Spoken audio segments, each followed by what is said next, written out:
নমস্কার বন্ধুরা, Shampa special kitchen with village food চ্যানেলে আপনাদের সকলকে স্বাগত। বন্ধুরা, আবারও আমি আজকে চলে এসেছি বেশ কিছু উপকারী টিপস নিয়ে, যে টিপসগুলো ফলো করলে আমাদের প্রতিদিনের ঝামেলাপূর্ণ কাজগুলো যেমন খুব সহজেই হয়ে যাবে, আর যে কাজগুলোর জন্য আমাদের অনেক অনেক সময় ব্যয় করতে হতো সেই সময় আর নষ্ট হবে না। বন্ধুরা, আমরা গৃহিণীরা তো একবার হাজব্যান্ড একবার বাচ্চা সব কিছু মিলিয়ে আবার সংসারের কাজ, এই সব কিছু মিলিয়ে আমরা একেবারেই হিমশিম খেয়ে যাই। তাই বন্ধুরা, যদি আপনারা এই কাজগুলো ছোট্ট ছোট্ট টিপসের সাহায্যে করেন তাহলে দেখবেন কাজগুলো যেমন আমাদের খুব তাড়াতাড়ি হয়ে যাবে, আর সেই সঙ্গে আমরা নিজেরাও একটু বিশ্রাম নিতে পারবো। তাহলে চলুন বন্ধুরা, ভিডিওটি শেষ পর্যন্ত দেখে নেওয়া যাক। আর এই রকম নতুন নতুন ভিডিও পেতে আমার এই চ্যানেলটিকে সাবস্ক্রাইব করবেন, লাইক করবেন, আর বন্ধুদের সাথে অনেক অনেক শেয়ার করবেন। আর যে সকল বন্ধুরা আমার এই চ্যানেলে নতুন তাদেরকে আমার বিশেষ অনুরোধ, চ্যানেলটিকে সাবস্ক্রাইব করে পাশে থাকবেন। বন্ধুরা, এখানে আমি বেশ কিছু মাছ নিয়ে নিয়েছি। বাজার থেকে এইরকম মাছ কিনে আনার পর আমরা কি করি না, মাছটাকে বারবার ধুয়ে আবার রেখে দিই। ধুয়ে রেখে দেওয়ার পরেও দেখা যায় এইরকম একটা লাল জল বের হয়ে গেছে। আর এই জলটা কি হয় না, বারবার যদি আমরা এইরকম ধুতে থাকি জলটা লাল হতে থাকে। কিন্তু না বন্ধুরা, যদি আপনারা এইভাবে খানিকটা লবণ নিয়ে মাছগুলোর মধ্যে ভালো করে যদি মাখিয়ে দেন, আর তারপরে মাখিয়ে নেওয়ার পর যদি আপনারা জল দিয়ে ভালো করে ধুয়ে নেন, তাহলে দেখবেন কোনো রকম লাল জল আর মাছ থেকে একদমই বের হচ্ছে না। আমি মাছগুলোর মধ্যে লবণ দিয়ে রেখে দেওয়ার পর ভালো করে ধুয়ে আপনাদের দেখাচ্ছি। দেখুন, আমি আরও একবার ধুয়ে নেব। এইভাবে 2-3 বার ধুয়ে নেওয়ার পর দেখা যাবে মাছগুলো একদম পরিষ্কার হয়ে যাবে, কোনো রকম লাল জল আর বের হবে না। দেখুন, আমি এখানে দেখাচ্ছি আপনাদের মাছটার মধ্যে যে জলটা রয়েছে, জলটা কিন্তু একদমই লাল হয়নি। দেখুন, আপনাদের দেখাচ্ছি আমি। দেখুন, জলটা কিন্তু একদমই লাল হয়নি, ফ্রেশ জল বের হচ্ছে। চলে যাচ্ছি পরের টিপসে। বন্ধুরা, আমি এখানে বেশ কিছু মাছ নিয়েছি, আর এই মাছগুলো আমি এখন কিচেন স্ল্যাবের মধ্যে রেখে ভালো করে পরিষ্কার জলে ধুয়ে নিচ্ছি বারবার। কিন্তু অনেক সময় হয় কি না, এই রকম কিচেন স্ল্যাবের মধ্যে মাছ ধোয়ার পরেও যদিও আমরা ভালো করে ধুয়ে দিই, তা সত্ত্বেও দেখা যায় যে কিচেন স্ল্যাবের মধ্যে মাছি একেবারে ভ্যান ভ্যান করছে। আর এই মাছিগুলোকে তো আমরা কিছুতেই তাড়াতে পারি না, যতই আমরা জল দিয়ে কিচেন স্ল্যাবটা ধুয়ে দিই না কেন। তাই বন্ধুরা, এই কিচেন স্ল্যাবে মাছ ধোয়ার পর যদি আপনারা এই রকম যে কলগেট রয়েছে না, এই কলগেট দিয়ে তো আমরা প্রতিদিন সকালে ব্রাশ করি, তাই একবারের মতো কলগেট যদি আমরা একটু হাতের মধ্যে নিয়ে ভালো করে কিচেন স্ল্যাবের মধ্যে ঘষে পরিষ্কার করে দিই, তাহলে দেখা যাবে আর কোনো রকমভাবে মাছি ভ্যান ভ্যান করছে না, আর কোনো রকম পিঁপড়ে কিংবা কোনো পোকামাকড় এই কিচেন স্ল্যাবের মধ্যে এসে ঘোরাঘুরি করবে না। দেখুন, আমি ভালো করে কলগেটটাকে দিয়ে ঘষে পরিষ্কার করে নিলাম। এবার আমি পরিষ্কার জল দিয়ে ভালো করে ধুয়ে দেব। এর ফলে কি হবে না, মশা মাছি কিংবা পিঁপড়ে কোনো কিছুই আর কিচেন স্ল্যাবের মধ্যে আসবে না। ছোট্ট টিপস, আশা করি আপনাদের খুবই কাজে আসবে। বন্ধুরা, ভিডিওটি ভালো লাগলে অবশ্যই একটা লাইক করে দেবেন। চলে যাচ্ছি পরের টিপসে। এই রকম যে পটল রয়েছে না, এই পটলগুলোকে কি করি আমরা বাজার থেকে আনার পর, এই পটলগুলো যদি আমরা ছুরির সাহায্যে কাটতে যাই তাহলে কি হয় না, প্রচুর পরিমাণে খোসাগুলো থেকে পটলটাও বেরিয়ে যায়। কিন্তু বন্ধুরা, যদি আপনারা এইভাবে একটা পিলারের সাহায্যে ভালো করে পটলটার গা থেকে খোসাগুলো ছাড়িয়ে নেন, তাহলে দেখবেন খুব সহজেই খোসাগুলো আমার ছাড়ানো হয়ে গেছে, আর আমার পটলগুলোও আর একটুকুও বাদ যাচ্ছে না। প্রত্যেকটা পটল আমি সেমভাবে এই পিলারের সাহায্যে ছাড়িয়ে নেব। ছোট্ট টিপস, আশা করি আপনাদের খুবই কাজে আসবে। চলে যাচ্ছি পরের টিপসে। বন্ধুরা, আমাদের এই কিচেন সিঙ্কটা রয়েছে না, এই কিচেন সিঙ্কে অনেক সময় মাছ ধোয়া বাসন মাজার কারণে প্রচুর ময়লা পড়ে যায়। আর এই কিচেন সিঙ্কটার মধ্যে যদি আপনারা একবার ব্যবহারের মতো একটু পেস্ট দিয়ে আর স্টিল উল স্ক্রাবার দিয়ে একটুখানি ঘষে দেন, তাহলে দেখবেন খুব সহজেই আপনাদের কিচেন সিঙ্কটা একদম পরিষ্কার হয়ে গেছে, আর কোনো রকমভাবে এইরকমভাবে নোংরা পড়ে থাকছে না, একদম পরিষ্কার হয়ে যাবে। আমি এখানে ভালো করে জালি দিয়ে ঘষে আপনাদের দেখাচ্ছি আমার সিঙ্কটা কত সুন্দর পরিষ্কার হয়ে যাচ্ছে।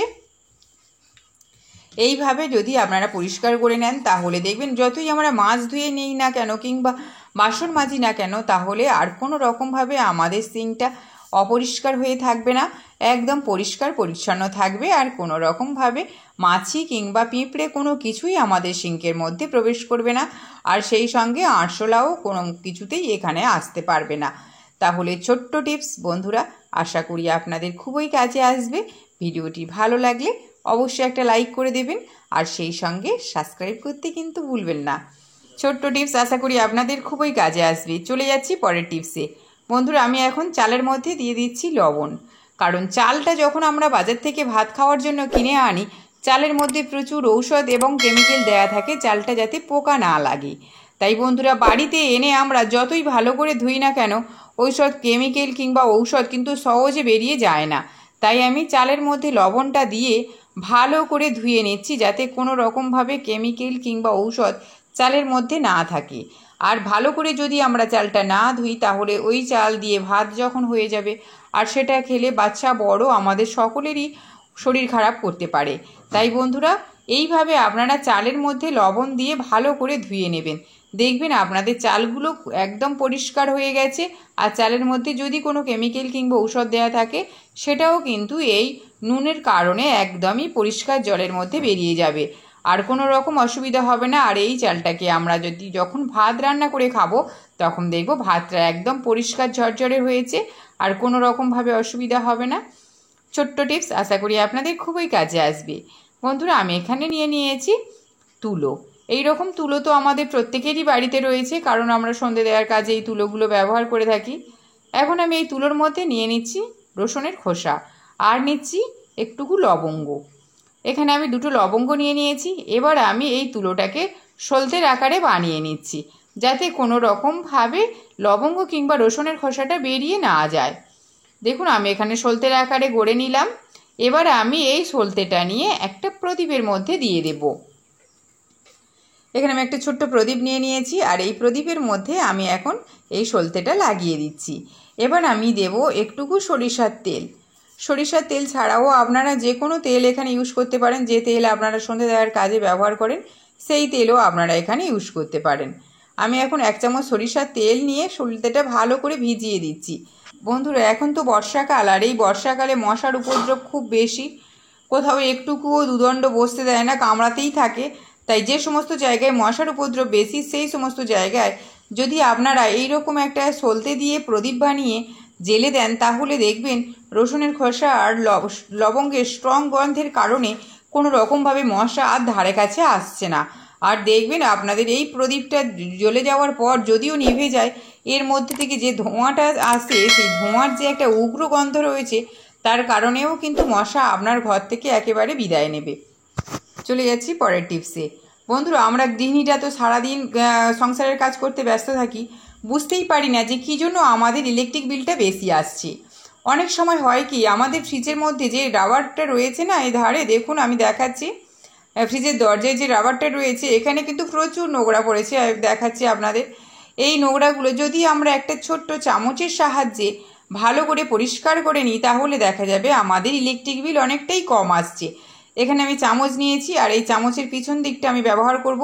বেশ খানিকটা তুলো নিয়েছি। এখন তুলোটা আমি চামচের পিছনে ভালো করে পেঁচিয়ে নিলাম, নিয়ে এখানে একটা রাবার ব্যান্ড লাগিয়ে দিচ্ছি, যাতে কোনো রকমভাবে তুলোটা খুলে না যায়। এবার আমি এই তুলোটা দিয়ে ফ্রিজের দরজায় যে রাবার ব্যান্ডটা রয়েছে, সেটা আমি ভালো করে পরিষ্কার করে নেব, যাতে কোনো রকম একটুকুও নোংরা লেগে না থাকে। এর কারণে কি হয় না, ফ্রিজের দরজাটা আমরা ভালো করে দিতে পারি না, আর যে কারণে আমাদের ইলেকট্রিকের বিল কিন্তু অনেকটাই বেশি আসে। আপনাদের আমি দেখাচ্ছি, আমার তুলোটা কিন্তু একদম কালো হয়ে গেছে, আর ফ্রিজের দরজার রাবারটাও পরিষ্কার হয়ে গেছে। চলে যাচ্ছি পরের টিপসে। বন্ধুরা, এইরকম ছোট বড় যেসব ছাতা আমাদের বাড়িতে আমরা ইউজ করে থাকি না, এই ছাতাগুলো কি হয়, অনেক সময় ছাতার যে শিকটা রয়েছে, দেখুন আমি দেখাচ্ছি, এই ছাতার শিকের মধ্যে মরচে পড়ে যায়। আর মরচে পড়ে যাওয়ার কারণে কি হয় না, আমরা এরকমভাবে খোলাফেলা করতে পারি না, ভীষণ অসুবিধার মধ্যে পড়তে হয় বাইরে গেলে। তাই বন্ধুরা, এখানে আমি নিয়েছি নারিকেল তেল, আর এখন আমি এই নারিকেল তেল একটু হাতের মধ্যে নিয়ে নেব, নিয়ে ভালো করে এই যে শিকটা রয়েছে এর মধ্যে ভালো করে লাগিয়ে দেব।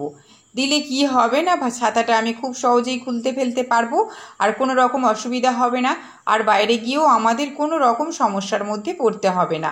সেমভাবে আমি অন্য একটি ছাতার মধ্যেও একটু নারিকেল তেল লাগিয়ে নেব। ছোট্ট টিপস বন্ধুরা, আশা করি আপনাদের খুবই কাজে আসবে। ভিডিওটি শেষ পর্যন্ত দেখার জন্য ধন্যবাদ।